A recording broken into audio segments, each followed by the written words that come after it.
Hi everybody, this is Spring, the fiber enthusiast. We are here with our week 3, clue 3 of our tat along. This is a needle tatting tat along. So if you are just now joining in, you can go back to clue 1, which is red. Clue 2 is orange, and now yellow. I'm using a crochet thread number 10 with a number 5 needle. You'll also need a pair of scissors and potentially a needle threader if you so choose. Also, this is a 7-week long tat along.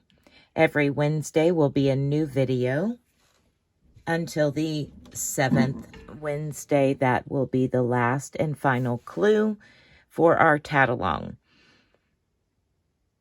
I am doing mine in the colors of the rainbow. If you so choose, you can do yours in a solid color. That is perfectly fine. So I'm going to slide this over and show you what we're doing for clue 3.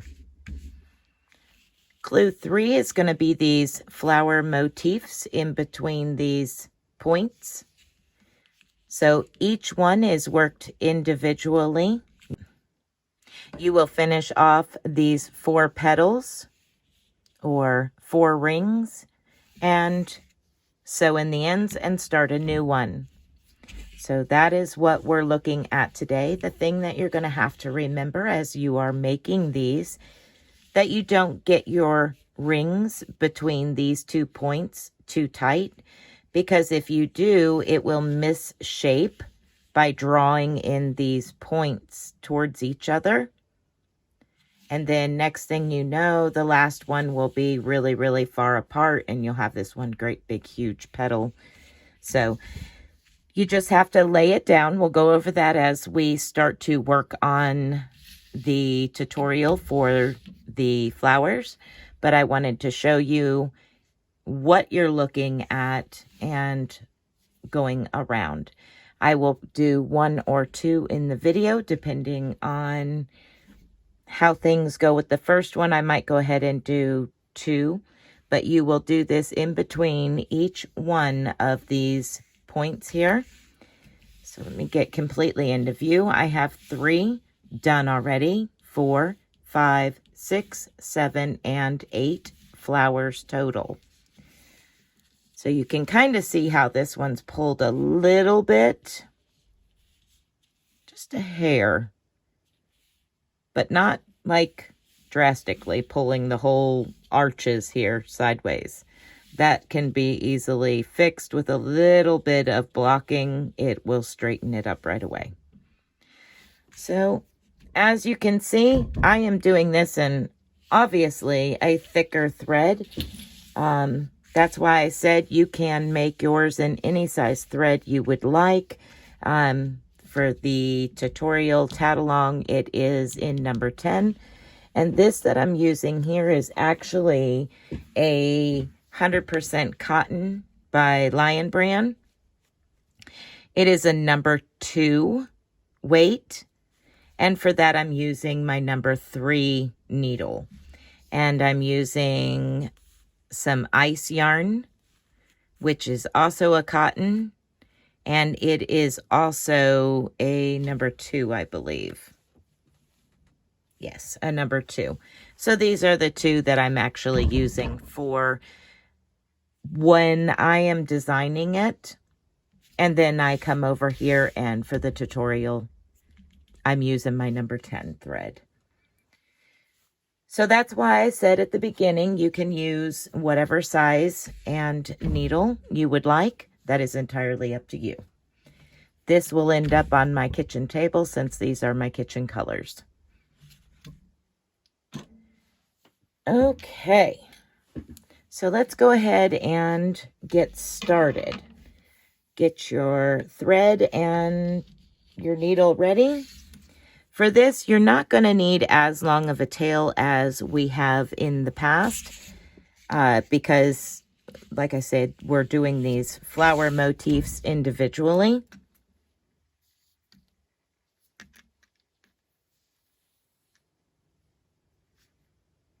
Just a second and I'll get my needle threaded. So a foot of thread, maybe a foot and a half of tail thread would be significant, perfectly fine. You shouldn't need more than a foot and a half for this. So we're going to start out in our hand and join as we go. So let me go ahead and pull this one over and I'll explain where we're starting. So we're actually starting on this ring right here. And we're working down this side and connecting, then working in the middle, connecting, and up to the top. Then we work down this side and connect, across, connect, and up the other side. Then these two rings are worked individually, and on the last ring, we connect to the start of our very first ring. And remember, when we block these out, they will lay much more flat. All right, let me move that out of the way now that we have an idea as to where we are starting. So just for the start of this, you can set your current part of your mystery tag-along aside, and we'll get started with our very first ring. So you're going to go ahead and place your needle over your thread onto your index finger and start with 5 double stitches. 2, 3, 4, and 5. Now we're going to place a picot and 3 double stitches.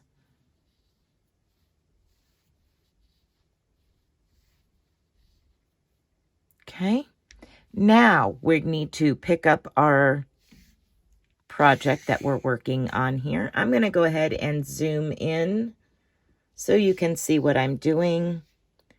Sliding my work towards the end of my needle to make it easier to access picking this up. So when we're looking at the work that we have completed already, these rings at the top of your arches, these points, have 3 picots on them. We don't want this top one, but we want the one on the left side. Insert your needle, or you can use a crochet hook, whichever you're more comfortable with. That's entirely up to you. It actually took me quite a bit of time to learn how to pick this thread up through with the needle, and I still have a hard time sometimes. Okay, so now we're connected to our project. Now we need to place 5 double stitches, and we're going to connect to the next picot in the line. 3, 4, and 5. So on top of our arches, we have 1 picot. We want to slide our work down and connect to that very next picot, the one on our arch.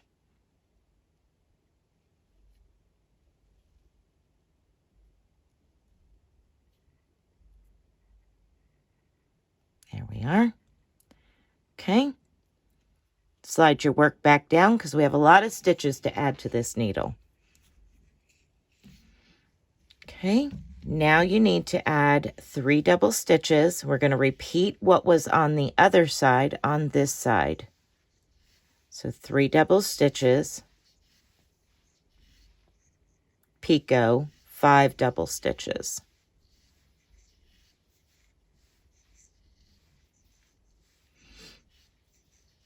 And 5.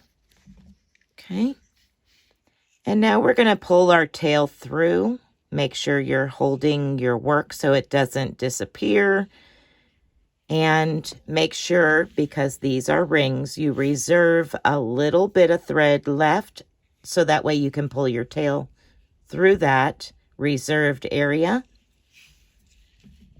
So I'm going to go ahead and pull it through. I generally, when I'm working by myself, sitting back, just enjoying tatting, I go ahead and pick it up pretty much as soon as I can.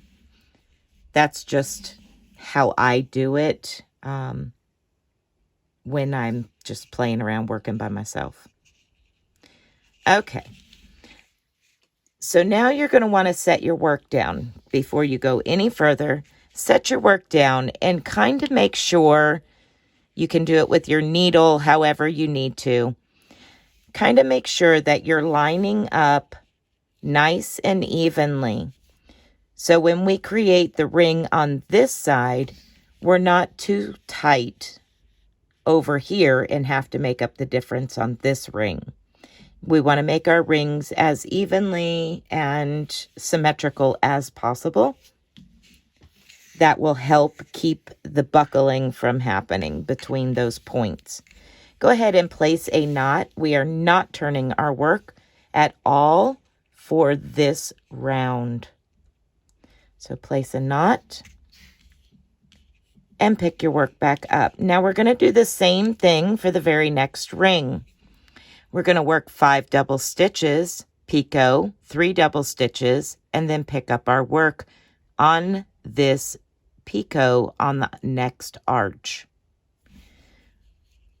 Okay, so let's go ahead and start.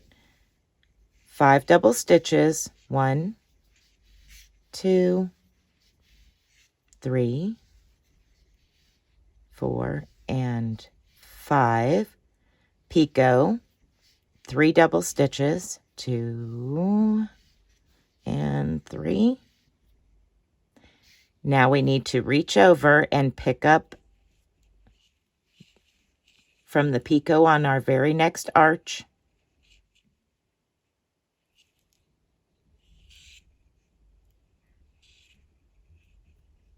There we go. 5 double stitches.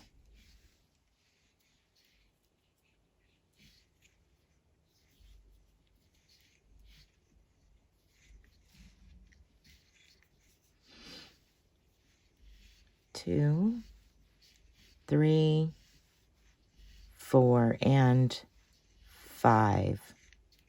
Now we're going to pick up the picot on the side, that first picot that you come to on the side of the next point, that next ring. I'm going to slide my work down towards the tip of my needle, making it easier for me to access.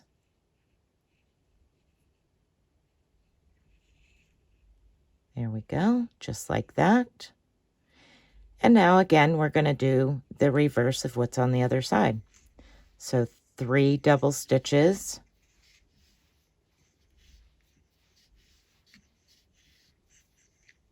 Picot, 5 double stitches.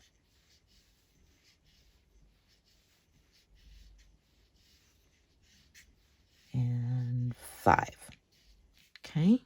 Again, we're going to pull our tail thread through our work.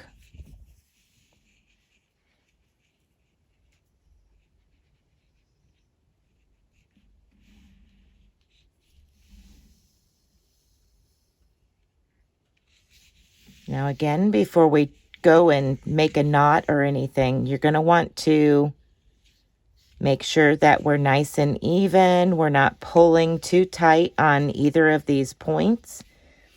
And you just adjust it accordingly by tightening your ring or loosening it up, just like that.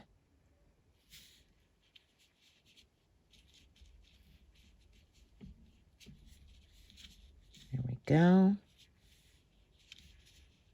Once you have everything situated the way that you like, and it looks like it's laying flat, nice and neat, it's not pulling too hard on either one of these points, go ahead and place a knot.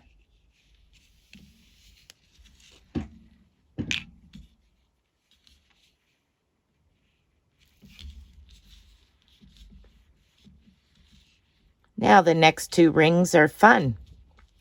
We don't have to join to anything until the very end, and then we join to the very first ring. Okay.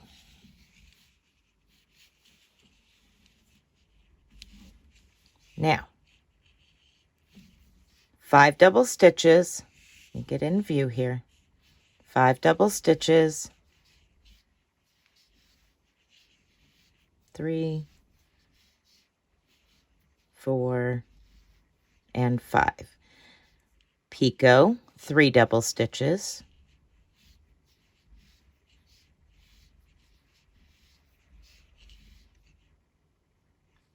Now we're not joining to anything, so now we create a picot to represent where we would have joined. 5 double stitches.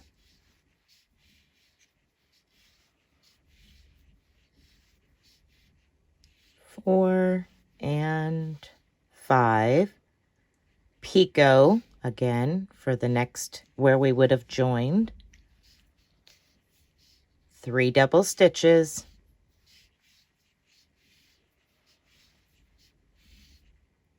Picot, 5 double stitches.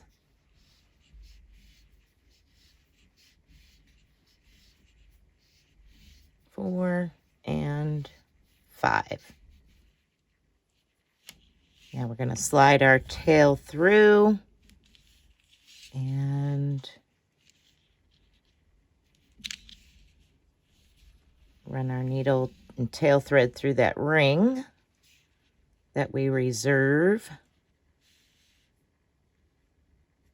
Okay, and again, you just lay it down and adjust as needed to make sure that your rings are fairly symmetrical in size, and then place a knot.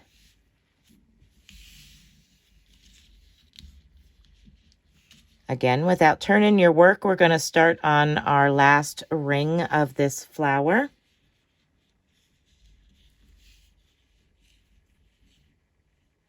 And it's exactly like we just did. 5 double stitches. Make sure you're getting it good and close to the bottom of the previous ring. So 1, 2, 3, 4, and 5. Picot, 3 double stitches.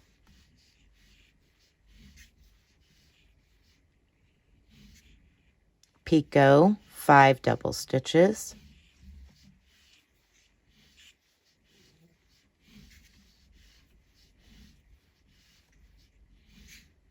Picot, 3 double stitches.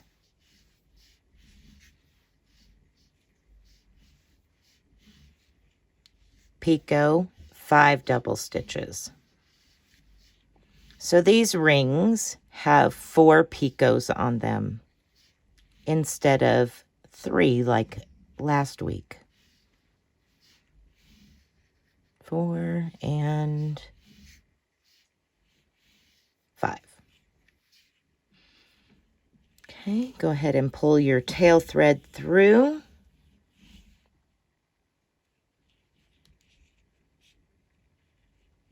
Inserting your needle through that reserved little loop there and close to form a ring. Okay, so now again, we're just going to lay it down, kind of make sure everything is nice and symmetrical. Tighten down where you need to tighten down. Make sure nothing is puckering up or buckling. Now turn your work over. Okay, we're going to place a knot on the back side. If I can grab hold of this thread, we're going to place a knot on the back side of this. But the very first thing we want to do is bring our needle and thread from the back side of this ring, the very first ring you started with, bring it through from the back side towards you. And that's connecting your last ring to your first ring. Okay, so now we're going to place a square knot.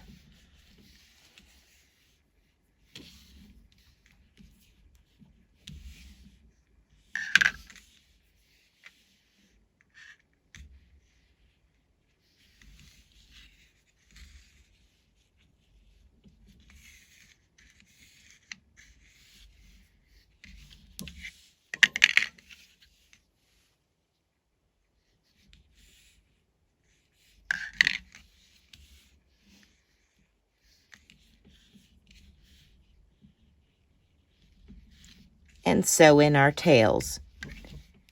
Sewing in the tails, I like to let the yarn naturally lay whichever direction it is laying. That is the direction that I sew it in. So that way I have a better chance of it staying in the project versus pulling out. So I'm just going to slide that up in through a few double stitches here. There we go.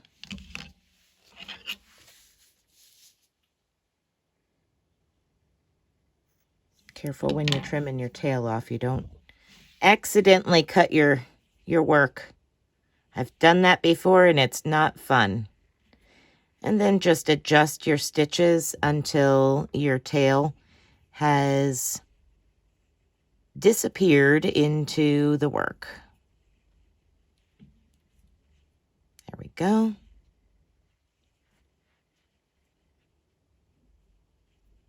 Okay.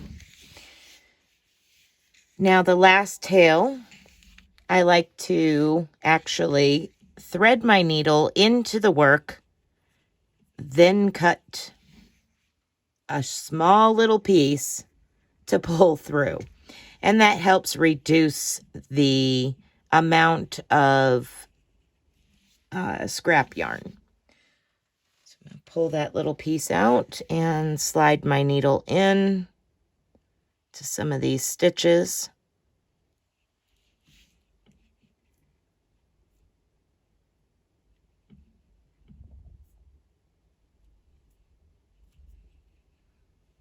And I slide my needle all the way down to where the eye is, right there at my work.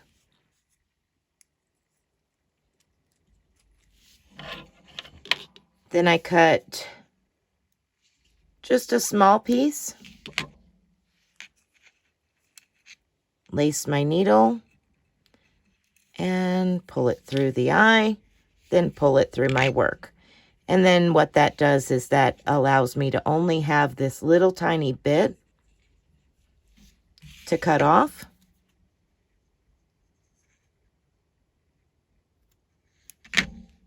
Instead of something like this, where there's a lot.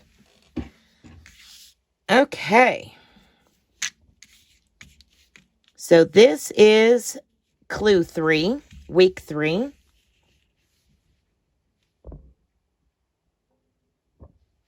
We are doing these little 4-leaf clover, flower-looking motifs in between each of these points. You will have 8 of them. They are all worked individually. I hope that you're enjoying this tat-along, and let me know down in the comments. Are you having fun with it? Also, if you're having any, problems or need some questions answered or extra help, please let me know. I'd be happy to help in any way that I can. We're going to continue on. Next week will be a new clue in the color green. So look forward to our green color next week. And I look forward to seeing all of your finished projects. If you don't have Facebook, you can email them to me. You can also email me pictures of your progress if you want. I'd love to see what you're doing and how you're doing it. If you have Facebook, we have a Facebook group. Come on over and join the Facebook group. You can also post your pictures there, and you never know, I might choose yours to be our weekly banner picture at the top of the group. We'll see. Okay, everybody, be blessed and be a blessing, and I will see you next video. Bye for now.